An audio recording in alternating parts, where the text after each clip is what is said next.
social de nuestro municipio, desde el emprendimiento ambiental, enfocado a una actitud, a un cambio de paradigmas, a un cambio de actitud dentro de esto del medio ambiente, y que el medio ambiente también nos proporciona los elementos y las alternativas ambientales para ganar un dinero para nuestro sustento, ¿cierto? Un salario digno. Te lo dejo pues con el ingeniero. Gracias. Gracias. Bueno, buenas tardes de nuevo. Buenas tardes. Disculpa, ahorita si no la saludé, sino que estaba un poquito embolatadito ahorita haciendo algo, entonces no me di cuenta ni siquiera cuando entraba. A ver, como tal, no sé qué tiempo nos va a alcanzar, porque pues para hablar de todo lo que tiene que ver con la temática medioambiental es un poquito complicado extendernos, y más pues hasta las 6 de la tarde que tenemos tiempo. Pero vamos a tratar de abordar mínimamente como los conceptos fundamentales en lo que tiene que ver con las prácticas de autosostenibilidad ambiental en el siglo XXI. Hagamos algo, miren, si al caso no nos alcanza el tiempo, que yo sé que nos va a alcanzar mínimamente, o si quedan con dudas o algunos aspectos nos quedan por tocar. No sé de pronto cuando tienen otra vez estos espacios así, o si doña Nelly en el costurero que tiene, ¿cierto?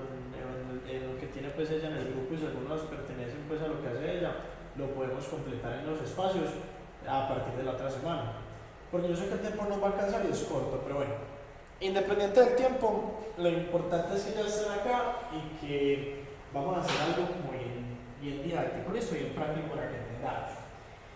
Resulta y pasa que a nosotros cuando nos hablan de yo voy a apagar la luz o algo van a escribir o así ven, sí, Está bien. más que el video está un poquito, ya la lámpara está un poquito acá, entonces se ve muy ¿Apaga la luz? Sí, pero de pronto, pero no, apaga así es mejor. Miremos el coche es mejor, igual, eso me dice si la quieren encendida o no. ¿O la encendemos? Es porque de pronto se van a tomar nota, pues ahí sí se enseguece. No importa, pero igual yo les trato de pasar esta semana antes que se acabe las mías al CIES para que no tengan que escribir. Listo, ya estamos. Que no tengan que escribir, más bien atentos a las explicaciones. Exactamente, es mucho mejor. Listo. Bueno, entonces como tal, resulta que medio ambiente, por ejemplo, esto es una presentación que algún día tuvimos por una webinar, o sea, por una herramienta virtual en Marinilla. Entonces se titula Medio ambiente, cuida tus hábitos y cuida tu calidad de vida. ¿Listo? Pues, tenemos que tener claro entonces en otro momento. A mejor dicho, yo la voy a aprender, es que la verdad no los veo. Y yo cuando sigo esta hora ahí.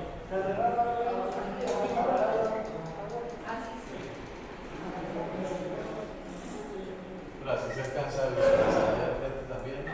Sí. Sí, pero no los veo yo, me voy a asustar. Bueno, no te pasa que siempre antes de hablar de cualquier tema medioambiental tenemos que tener en cuenta como tal nosotros que entendemos por medio ambiente. ¿Qué es esa definición? Resulta que nosotros desde la escuela nos han hablado que el medio ambiente es una unión de un montón de características y de factores que nos encuentran en el entorno natural, ¿cierto? Como tal la definición, ¿qué es? Es lo que podemos servir, ¿cierto? Ya sean factores bióticos o factores abióticos. ¿Tenemos claro eso? ¿Qué es un factor biótico? ¿Que tiene qué? Que tiene vida, ¿cierto? Un factor biótico que no tiene vida. Eso es un tema pues que desde que estamos en la escuela nosotros nos lo han identificado. ¿Por qué es tan importante nosotros tener en cuenta los conceptos básicos antes de uno empezar a entablar esta estrategia de autosostenibilidad, de hablar de reciclaje, de hablar de todo este tipo de circunstancias? Porque hay personas que medio ambiente lo confunden con medio físico o lo confunden con medio abierto, que son dos términos que en su generalidad parecen iguales pero son diferentes. Por ejemplo, nosotros desde que tenemos contacto por las mañanas con el grifo del agua y nos lavamos las manos o nos bañamos, estamos teniendo contacto con el medio ambiente. ¿Por qué? Pues porque el agua, de cierta manera, no es un factor biótico que tiene vida, pero sí se produce por un factor que tiene vida, que en este caso son las montañas, todos los manantiales, etc. Entonces tenemos que tener en cuenta eso, que desde que nosotros nos levantamos, desde que estamos aspirando oxígeno e inhalando obviamente aire, que es una función química del organismo muy natural. Ustedes saben que nosotros cuando inhalamos, o sea, cuando respiramos, nosotros inhalamos oxígeno, ¿cierto? pero nosotros no exhalamos oxígeno, nosotros por lo regular cuando exhalamos estamos produciendo dióxido de carbono. Entonces nosotros también somos unos focos de producción del dióxido de carbono y del monóxido de carbono. Obviamente a más bajos niveles que los carros, que los automóviles, que la industria, pero también somos agentes que, por así decirlo, producen ese tipo de emanaciones. Pero es algo pues químicamente muy natural. Entonces, teniendo claro el concepto, lo voy a abordarlo, voy a tratar de que lo que vivimos lo viéramos de una manera muy... Yo mismo, eso más, chao. Cerramos la puerta. Chao, ya salió. Entonces, cerramos usted.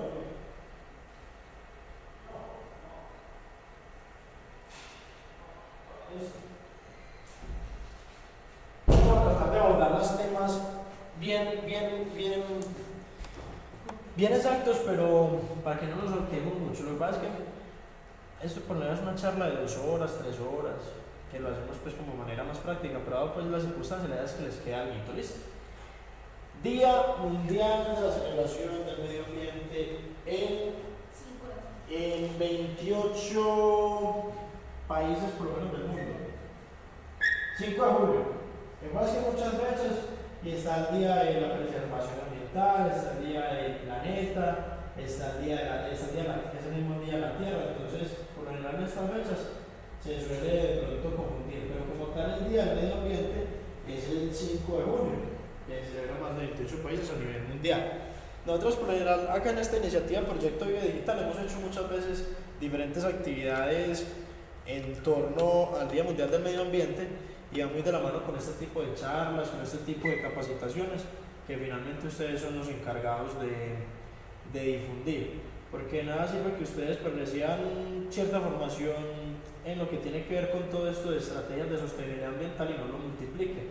Cada persona que sea actor indispensable, actor fundamental en una sociedad que tenga que ver con la preservación ambiental tiene que ser multiplicador. Por ejemplo, a doña Nelly no le sirve nada que lo que sabe, lo que está replicando en su comunidad con respecto a la preservación del medio ambiente se lo quede para ella.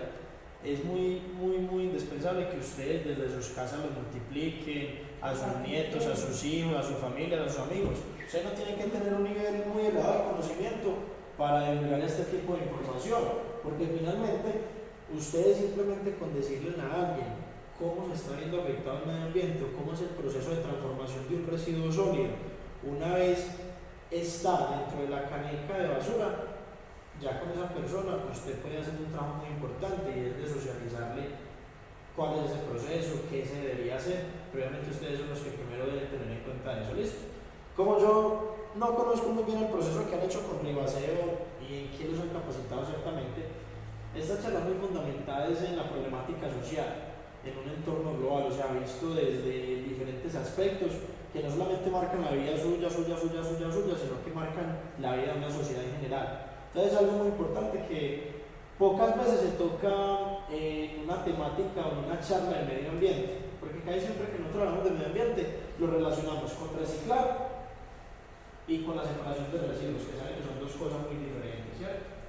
Reciclar es reutilizar y separar, para clasificar los residuos. Vamos a ver si llegamos hasta allá, ¿listo? Bueno, entonces, se puede decir que con esto empezamos porque es temática principal para tratar todos los temas que tienen que ver con las políticas medioambientales en el mundo. Resulta de que hay algo que se llama la demografía, no democracia, demografía. La demografía, ¿quién sabe qué es la demografía?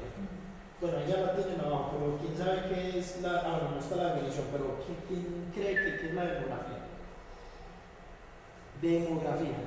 Bueno, la demografía es el estudio de las características sociales de una población, de todo lo que tiene que ver con su entorno. La demografía estudia ¿qué? El crecimiento poblacional en diferentes sociedades, ya sea en el mundo, en un país, en un territorio, en una ciudad, en un departamento, etc. Nosotros, desde que la figura del hombre se concibió, hay un momento, ¿cierto? Y pasan los años, y en vez de ser menos, somos más. La tasa de natalidad en el mundo está llegando a un 18% anual. O sea que anualmente el 18% de la población mundial se regenera, o sea, nace, ¿cierto? que ya sea por políticas que en algunos países hay un descontrol de la natalidad muy grande, o sea que en algunos países, como es en el caso de África, mientras más pobre la gente, mientras más o menos cultura tiene, perdón, obviamente va a tener más hijos. Entonces hay un índice de natalidad. La natalidad es el crecimiento, o sea, es la tasa de nacimientos de una persona, ¿cierto? De una sociedad, perdón.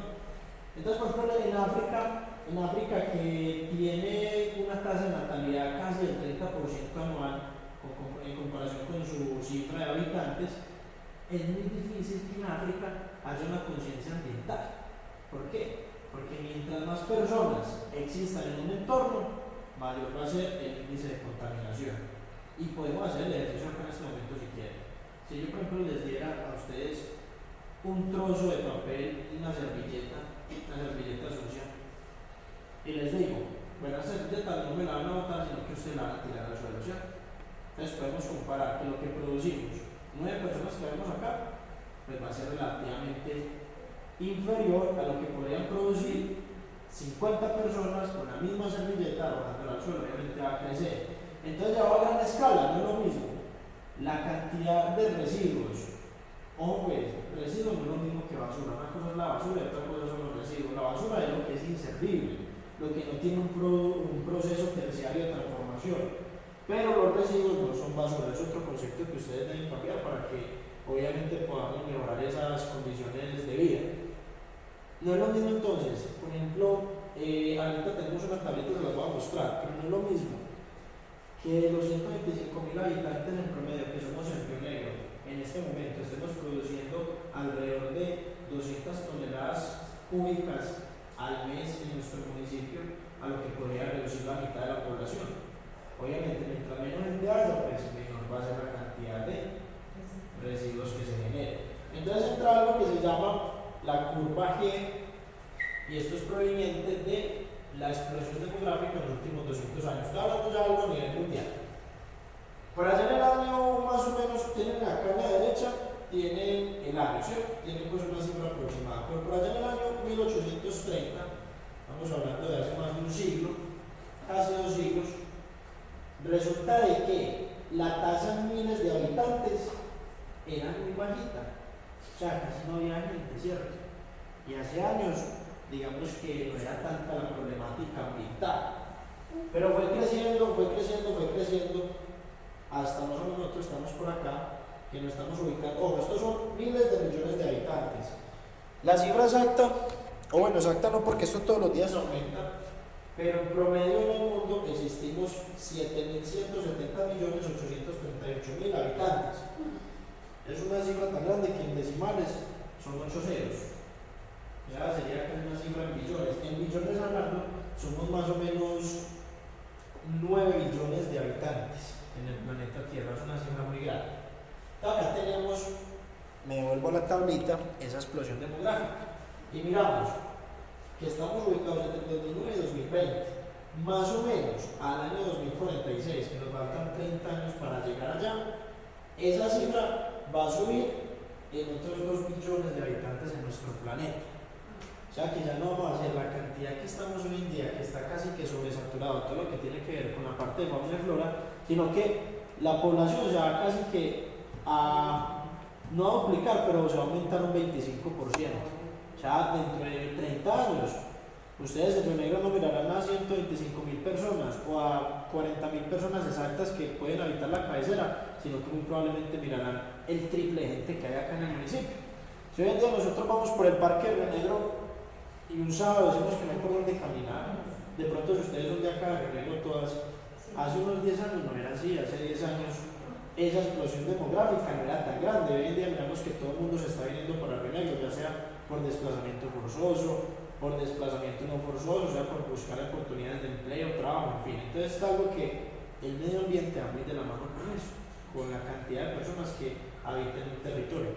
Rápidamente abordamos esta tableta. Entonces, en este momento en el país, esto es una estadística de hace un año, de hace más de un año y medio, hay 47.614.000 habitantes. Muy probablemente en unos 10 años este número de habitantes en Colombia ascienda a los 60 millones de habitantes. Entonces una cifra que igual es de considerar y no solamente de pensar en estrategias que vayan de la mano con las mismas estrategias ambientales, sino también en todo lo que tiene que ver cómo nos estamos reproduciendo y cómo lo estamos haciendo. Pero bueno, son cosas que van de la mano y ya es algo como más para analizarlo en profundidad, pero igual quiero que tengan en cuenta eso. Pero ahora sí nos metemos entonces como tal netamente a lo ambiental. Listo. Básicamente, los recursos naturales. ¿Qué entienden ustedes por un recurso natural? Son los que nos provee la naturaleza. Muy bien, lo que nos provee la naturaleza. ¿Qué más es un recurso natural? ¿Entienden la palabra? Un recurso es, digamos, un elemento que provee o que subsana una necesidad, un deseo, pero principalmente una necesidad, ¿cierto? Eso es un recurso. Por ejemplo, tenemos dos clasificaciones dentro de los recursos, cuatro clasificaciones. Tenemos recursos materiales renovables, como es el caso de todo lo que tiene que ver con los seres vivos. Por ejemplo, la pesca es un recurso natural renovable. Los peces, ¿qué son? Los peces son animales. Todo lo que se clasifique dentro del grupo de animales que le provee al hombre o que les subsane una necesidad, en este caso la necesidad de alimentos, se considera un recurso, ¿cierto? ¿Por qué? Porque estos mismos animales van de la mano con el crecimiento del medio ambiente, con el deterioro del mismo. En este caso, los recursos materiales renovables como la pesca, la ganadería, ¿qué otros recursos ustedes podrían clasificar ahí? La agricultura, ¿cierto? Van de la mano con el medio ambiente. ¿Por qué? Porque si dado caso se sobreexplota, por ejemplo, se sobreexplota cierto territorio o cierta cantidad de tierra, esa tierra queda infértil. O sea que el recurso que es renovable, porque por ejemplo, cuando usted siembra yucas, usted hace el cultivo, saca el producido, usted tranquilamente a los 2 meses, al mes, usted puede nuevamente sembrar sobre esa tierra. Primero es que escuchamos la palabra de que la tierra es fértil. Una tierra fértil cuando se siembra algo y en muy poco tiempo se ve el resultado. Pero ¿qué pasa? Llega un momento en que esas tierras se han sobreexplotado tanto, ya sea por la mano del hombre o por otros factores, que ya entonces los recursos que anteriormente se renovaban en ese lugar ya no se dan. Entonces esos recursos materiales renovables como la pesca, la agricultura, la ganadería son recursos que también hay que cuidarlos, ¿cierto? Pero si nosotros, por ejemplo, no cuidamos el medio ambiente, es muy difícil que ese tipo de recursos, como en el caso, por ejemplo, de los animales, si nosotros a un animal no le proveemos una fuente de agua limpia y sin agentes que lo puedan intoxicar y hasta lo puedan matar, entonces obviamente no estaríamos contribuyendo a que ese recurso sea renovable en su efecto. El caso de los océanos, si los animales que habitan los océanos, que en este caso son todas las especies de peces, se ven afectados por el ecosistema que viven, o sea, ese mar se contamina ya sea por ríos de petróleo o porque los mismos vertimientos de los ríos, ustedes saben que los ríos finalmente desembocan en los mares, se contamina totalmente, pues ese recurso que hasta hoy en día es renovable, muy probablemente en unos cuantos años se extinguirá más de una especie en el planeta, ya sea peces, especies de los tubérculos, sean aparte de la agricultura o la misma ganadería. ¿Listo? Tenemos recursos materiales no renovables. En este caso es todo lo que tiene que ver con el tema de la minería. Ustedes han escuchado que, por ejemplo, eso ha pasado acá en Colombia. Tantos casos de minas allí cerquita en Amagá que se explotan, que se caen y tapan a 20, 30, matan a 50. Por ejemplo, lo que pasó en Chile hace ya 7 años, lo de los mineros, ¿se acuerdan? Resulta que en este momento la minería en el mundo tiene un tiempo útil, o sea, todas las minas en el mundo tienen una vida más o menos de 80 a 90 años aproximadamente, todas las minas en el mundo. O sea que en 90 años esas minas ya no harán más. ¿Por qué? Porque llegan a un punto en que están tan saturadas o digamos que ya están tan explotadas que la misma mina cede. Por ejemplo, las minerías, en las minas, y en el caso de los mineros, acá en el país se explotan mucho las minas de carbón, las minas de petróleo. Pero las minas de petróleo tienen un proceso diferente, porque también obviamente hacen parte de una mina, pero esto se clasifica diferente. El petróleo es un combustible fósil, ya vamos a mirar qué es eso. Pero en caso de las minerías, o sea, aquí en una mina se entiende por, o finalmente el producto es el material que uno pueda extraer de la tierra. Hay diferentes clasificaciones de muchos elementos que están presentes en la tierra. Por ejemplo, hay minas de oro, ¿cierto?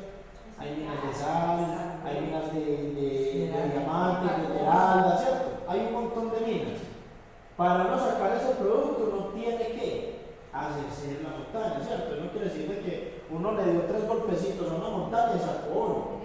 Tiene que excavar. Entonces, ¿usted qué pasa? Cuando usted una montaña de una superficie determinada, usted empieza a quitarle tierra y a quitarle. Y a medida que pasan los años, yo los invito a que miren el video porque no alcanzamos, pero busquen en internet, díganle a un sobrino, nieto, ustedes más son capaces, busquen cómo es una mina al interior. Uno se queda asustado, cómo es de grande por dentro. O sea, a una mina por dentro le pueden caber prácticamente 1 millón de carros, 1 millón de tractomulas. Son supremamente grandes. El base, la entrada a una mina es pequeña, uno cree que es un huequito y ya, pero una mina por dentro es de lo más grande que existe. Entonces obviamente se está debilitando ¿qué? Las capas de la tierra, las cortezas terrestres. Cuando las cortezas terrestres se debilitan, obviamente entonces hay un desplome. Entonces ya llegan a un punto en que están deteriorando tanto las cortezas de la tierra que digamos que esto ya repercute en el mismo medio ambiente. Porque por ejemplo, si se van a hacer una mina o van a excavar, por ejemplo en la Unión, digamos que en la Unión, básicamente esa montaña por dentro se vuelve hueca, se vuelve coca. Entonces los vertimientos de agua que están en su superficie muy probablemente se van a secar. Entonces de ahí provienen un montón de cosas que van de la mano con la minería. Pero igualmente todo esto tiene un montón de patitas, o sea, uno empieza a hablar de algo y uno tiene que seguir como por donde va. Entonces simplemente es eso, que usted entiende también que el caso de la minería legal también afecta el ecosistema y nuestro medio ambiente. Están los recursos energéticos renovables. ¿Cuáles son los recursos energéticos renovables? Por ejemplo, el sol. El sol es un recurso energético renovable, ¿cierto? Es que el sol ha calentado la tierra desde el principio de los tiempos, ¿cierto? Ustedes saben que en un ecosistema necesita 2 cosas para funcionar. Necesita calor y necesita ¿qué? Agua, ¿cierto? Esas son las 2 leyes principales de la física o de la química en nuestro planeta. Para que nuestro planeta haya vida, ¿qué necesita? Necesita una fuente de calor y una fuente de agua, y nuestro planeta la tiene. Entonces, en este caso, los recursos energéticos renovables, como la energía del sol, también son recursos que no se están acabando, porque el sol nosotros no estamos acabando con él. En este recurso pasa algo singular. En vez de estar acabando con el sol está acabando con nosotros. Pero está acabando con nosotros por la misma mano del hombre. Y ahorita vamos a ver si llegamos hasta allá, no creo, pero de todas maneras vamos a mirar. Y nos vamos a adelantar porque parece que esto es algo muy importante. Yo sé que lo vamos a ver al revés, pero vamos a mirar de una vez esta parte, ya que tocamos el tema del sol. Miremos la siguiente imagen, por favor, acá en el tablero. Pues resulta de que uno de los principales agentes, o sea, uno de los principales factores con los que está contribuyendo para que nuestro planeta se deterioren los diferentes ecosistemas es precisamente el sol. ¿Qué pasa? Anteriormente, antes de que la era de la industrialización fuera menor a lo que estamos viendo hoy en día, la contaminación siempre ha existido, ¿cierto? Desde el principio de los tiempos, pero cuando se acelera de una manera dramática como la que se ve hoy, esta problemática sucede. Entonces, es algo que yo creo que ustedes han escuchado y hasta deben entenderlo. Pero esa palabra calentamiento global y efecto invernadero la conocen. Calentamiento global y efecto invernadero. Bueno, los que no la conocen es lo siguiente, ¿no? Tenemos nosotros entonces un astro que nos calienta, que es el sol, ¿cierto? Resulta de que el sol cuando ingresa a la Tierra, o cuando los rayos, porque el sol nunca va a entrar, sino los rayos del sol calientan la Tierra, tiene que hacerlo. ¿Por qué? Porque si a nuestra Tierra, a nuestro planeta, no lo calentara el sol, sería un planeta totalmente congelado, como el caso de Plutón, que es un planeta donde no hay vida, porque la temperatura es menos 500 grados centígrados. O sea, es muy difícil que haya vida en algo tan congelado. O sea, es tan congelado que es más congelado que el mismo hielo. Un cubo de hielo simplemente llega a los menos 2 grados centígrados. Ustedes imaginen que la Tierra estuviera a menos 500 grados centígrados, no existiera vida. Entonces, pero es que el Sol cumple ese papel tan importante. Pero ¿qué pasa? Que el Sol en exceso es perjudicial, y yo creo que esto lo han escuchado. ¿Ustedes han visto cuando el médico les dice a usted qué tipo de bloqueador utiliza, qué filtro UV utiliza? 10, 16, 36, ¿qué filtro? 60, ¿cierto? Mientras más grande sea el filtro, mayor va a ser la protección. Con la Tierra pasa algo igual. Pónganse que la Tierra que la tenemos acá está recubierta por una gran capa de antisolar, ¿cierto? De cremita antisolar. Pero esa cremita antisolar no se llama antisolar, ni mucho menos se llama Simanclé, ni tanga, ni nada de eso. Esa capa de protección se llama la capa de ozono. Se escribe con Z, la capa de ozono. El ozono es un elemento químico natural que es muy similar al helio, es como un gas. El ozono es un gas, pero es un gas que no se diluye, es un gas que tiene un efecto a largo plazo. Entonces, ¿qué pasa? Que el ozono no se regenera, o sea, el ozono no tiene la capacidad de regenerarse. La Tierra en 1990 y desde el principio de los tiempos ha estado recubierta por esa capa de ozono, pero a medida que pasa el tiempo, la industrialización, los malos manejos que nos estamos dando al medio ambiente han llevado a que la capa de ozono se deteriore. Entonces ahí entra la siguiente palabra, que es el efecto invernadero. Ustedes conocen un cultivo de flores. ¿Ustedes por qué creen que los cultivos de flores siempre los colocan así como en plástico? Porque son tapados. ¿Pero por qué los tapados son plástico? No necesariamente. ¿Cómo pues les digo? Los cultivos tranquilamente pudieran estar cubiertos por un techo de estos de cemento. Pero los cultivos por lo general los cubren con plástico, porque el plástico es un material no térmico. Al no ser térmico, es un material que filtra los rayos del sol o los rechaza, pero el calor lo preserva. Entonces, cuando ustedes van a un cultivo, ustedes entran en una, se sienten como en la costa, pegajosos y con un calor horrible. Pregúntale a cualquiera que trae un cultivo, ¿cómo está el cultivo? No es un calor muy raro, pero porque las plantas necesitan estar bajo cierta temperatura para poderse reproducir, ¿cierto? Entonces, ¿cómo se les dice a los cultivos? Invernaderos, ¿cierto? Entonces lo mismo es con el mundo. Resulta que en nuestro planeta el efecto invernadero es lo siguiente: el sol está entrando a calentar. Acá vamos a ver una imagen. El sol entra y calienta, ¿cierto? Entonces vemos la flecha que entra. ¿Qué está pasando? De toda esa cantidad de radiación y de energía y de calor que ingresa a la Tierra, solamente un 25% está saliendo nuevamente al espacio, ¿cierto? El porcentaje sobrante se está quedando en nuestro planeta. Entonces, se puede decir que el sol que está entrando hoy en día se está quedando en nuestro planeta. O sea, hay un sobrecalentamiento de la madre tierra de nuestro planeta. Entonces, ¿qué pasa? Es como si ustedes cogieran un huevo y lo empezaran a calentar con un secador, ¿cierto? Va a llegar un momento en que el huevo está tan caliente al interior que ustedes fácilmente podrán quitarle la cáscara y ya no será un huevo así aguadito líquido, sino que ya será un huevo tibio, un huevo cocido, ¿cierto? Hagan el ejemplo un día de estos, cojan un secador y empiezan a calentarlo, pero empiezan a calentarlo por ahí, calentarlo por ahí 7, 8, 10 minutos, no se estalla, pero se calienta por dentro. Supóngase que la cáscara del huevo es la capa de ozono, ¿cierto? Pero el calor tan grande que el huevo tiene por dentro hace que el huevo se cocine. Entonces eso mismo le está pasando a la Tierra. El calentamiento que nosotros estamos produciendo, ya sea por los focos de contaminación, por los mismos factores que pues, después los vamos a ver, o sea, por todo lo que tiene que ver con industria, transporte público, hace que ese calor obviamente se quede en nuestro planeta. Entonces, ¿qué pasa? Eso no viene de gratis. El calor y la contaminación, muchos de los elementos que provienen de la contaminación, como el monóxido de carbono, el dióxido de carbono, el peróxido de carbono, debilitan la capa de ozono. Entonces miren lo que pasa, para que entiendan bien esto. No, esa capa de ozono, vuelvo y repito, es como un gas. Resulta que cuando esa capa de ozono entra en contacto con tantos agentes que la contaminan, la capa de ozono se va destruyendo y se destruye. ustedes, creo que esto, el que lo niegue, está jodido. Entonces, ¿por qué piensan que hoy en día en Río Negro, no vamos muy lejos, ¿por qué poner ejemplos de Medellín en otros lados? Rega menciono, en Río Negro hace más calor que hace unos 15, 20 años, ¿sí o no?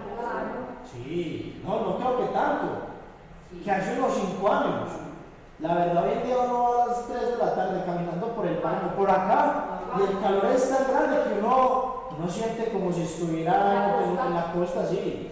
A diferencia que acá pues no hay humedad, pero yo creo que el sol inclusive es más penetrante acá que en la misma costa, porque yo hice el ejercicio. Pues hice el ejercicio no. Yo estuve en San Andrés como hace un mes. Y el calor como tal, la verdad no me pareció tan fuerte. Vine al Río Negro el mismo día y el calor era más fuerte que en el mismo San Andrés. Y me quedé asustado. Ese cambio de temperatura no viene de gratis. Entonces, ¿qué pasa? Que al deleitarse la capa de ozono, el sol entra más fuerte o calienta más la tierra, ¿sí me hago entender? La capa de ozono lo que hace es servir como protector para que el sol no entre tan fuerte. Entonces, ¿qué pasa? Que a medida que han pasado los años, esa capa de ozono se está debilitando. Entonces tenemos, esto es una imagen real de la capa de ozono y de la tierra. Para ir terminando, miren, lo que está como en color verde amarillo es la capa de ozono, ¿cierto? Lo que está en color azul es el hueco de la capa de ozono, que es algo que todos los científicos hablan hoy en día, el agujero de la capa de ozono. En 1990 miren que el agujero era pequeño en la capa de ozono. 10 años después, en el 2000, nótense que ya había casi que 2 agujeros y la capa de ozono estaba perdiendo. Para el 2005 ya ocupaba casi que un 30% de todo el tamaño de la Tierra. 2010, que fue hace 5 años, o sea que esto debe estar más grande, ocupaba casi el 45%. O sea que la fuerza del sol y la radiación solar hoy en día es el doble de la misma que teníamos hace 100 años. Por eso hoy en día hay tantas catástrofes. Usted anteriormente, usted no escuchaba tanto que había tantos sismos, tantos terremotos, tsunamis, inundaciones. En los últimos 20 años eso es pan de cada día en todas las partes del mundo. Por ejemplo, las inundaciones, todas esas catástrofes que han pasado en el mundo son muy gratis. Cuando entonces el calor en la Tierra es tanto, pasa que los polos, ¿saben que hay un polo sur y un polo norte, que son los dos extremos de la Tierra, se calienta, ese hielo empieza a derretirse. Y al derretirse, lo que usted echa un hielo a un vaso y a los 5 minutos que hay agua. Hagan ese ejemplo a gran escala.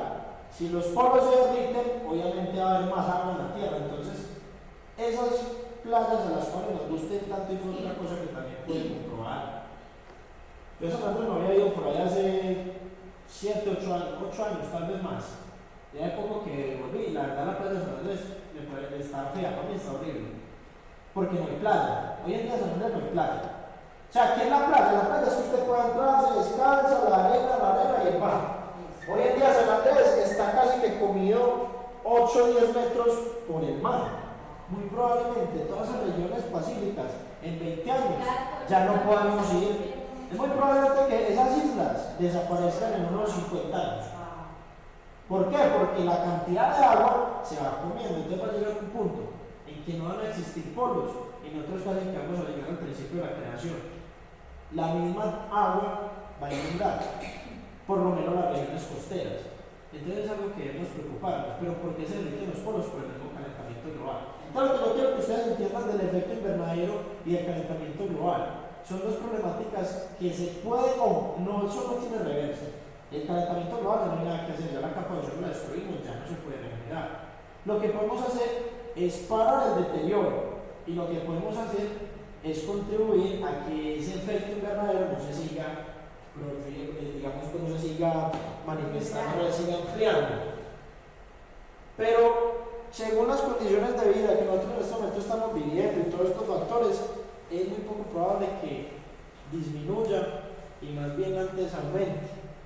Entonces por eso es que nosotros decimos, no, pero es que yo soy una persona, o sea, yo no tengo nada que ver con eso. Pero cuando usted le transmite un mensaje a 1, a 2, a 3, a 4, a 5, a 6, a 7, a 8, a 9, a 10 y la cadena se va ampliando, es muy probable que haya entonces algo visible para contribuir con las estrategias de sostenibilidad ambiental. Pero miren, el tiempo apenas nos dio hasta acá y la verdad no abordamos ni el 10% de la presentación. Si quieren para la otra semana, coordinan con el CIE, con doña Nelly, no sé, y terminamos o seguimos. De todas maneras, espero que les haya servido este ratico. Muchísimas gracias. Ya entonces el profesor CIE les dirá la otra semana, pues si sí o no. ¿Listo? Bueno, muchas gracias. Pues gracias. Muchas gracias. Ah, sí. Liz.